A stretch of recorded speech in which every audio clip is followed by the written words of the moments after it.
बातमी नागपूरची आहे। नागपूरमध्ये स्वयंसेवी संस्थेच्या आडून धक्कादायक प्रकार उघडे।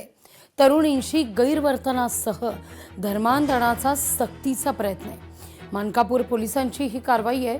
संस्थेचा संचालक रियाज काझी अटकेत आहे। युनिव्हर्सल मल्टीपर्पज सोसायटीच्या नावाखाली हा सगळा प्रकार सुरू होता। सामाजिक उपक्रमांच्या आड गैरकृत्यांचा आरोप केला जातो। 23 वर्षीय तरुणीनं तक्रार केली आणि त्यानंतर हे सगळं प्रकरण समोर आहे। केबिनमध्ये बोलावून या तरुणीला अश्लील चाळे केल्याचा आरोप आहे। अधिक माहिती घेऊया आपले प्रतिनिधी ज्ञानेश्वर पवार यांच्याकडून। ज्ञानेश्वर, काय हे नेमकं प्रकरण आहे? अगदी लागवीजी नाशिकचं टीसीएसचं प्रकरण अगदी ताजं असताना नागपुरात सुद्धा त्याच प्रकारचं एक प्रकार जे आहे ते समोर आलंय।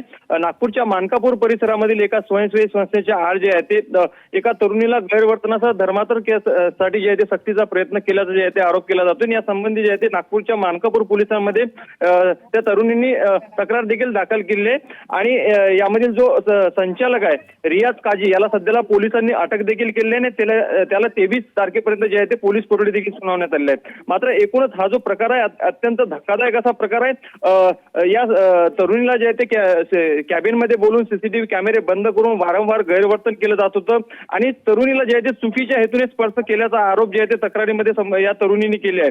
त्यामुळे एकूणच काही कार्यक्रमांना नेताना धर्मप्रचाराचा प्रयत्न, धर्मांतरांसाठी मानसिक दबाव टाकल्याचा देखील आरोप जे आहे ते या तरुणींनी यावर केले। सोबतच तरुणीच्या संपूर्ण हालचालीवर डिजिटल वॉच जे आहे ते आरोपीकडनं एकंदरीत ठेवण्यात आला देखील आरोप आहे। जसं की बनावट सोशल मीडिया अकाउंटद्वारे जे ते एकूणच कशा पद्धतीने ही तरुणी वावरते या संपूर्ण गोष्टींवर जे आहे ते आरोपी लक्ष ठेवत होता, अशा पद्धती देखील एकूणच आरोप आहे। आता या प्रकरणी जे आहे ते आरोपीला जे आहे ते अटक झाली आहे आणि 23 तारखेपर्यंत जे आहे ते त्याला पोलीस कोठडी देण्यात आली आहे। आता यामध्ये अजूनही काही रॅकेट आहे का या सगळ्या गोष्टीचा संशय जे आहे ते पोलिसांना आहे। त्या अनुषंगाने आता एकूणच या घटनेचा तपास सुरू आहे। त्यामुळे काही धागेदोरे अजूनही काही सापडतात का किंवा नागपूरचा नाशिक काही कनेक्शन जुळतो का हे देखील पाहणं अत्यंत महत्त्वाचं असेल।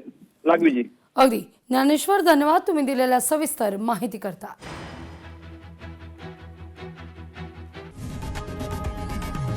लोकशाही मराठी ऐका, पहा, जागरूक रहा।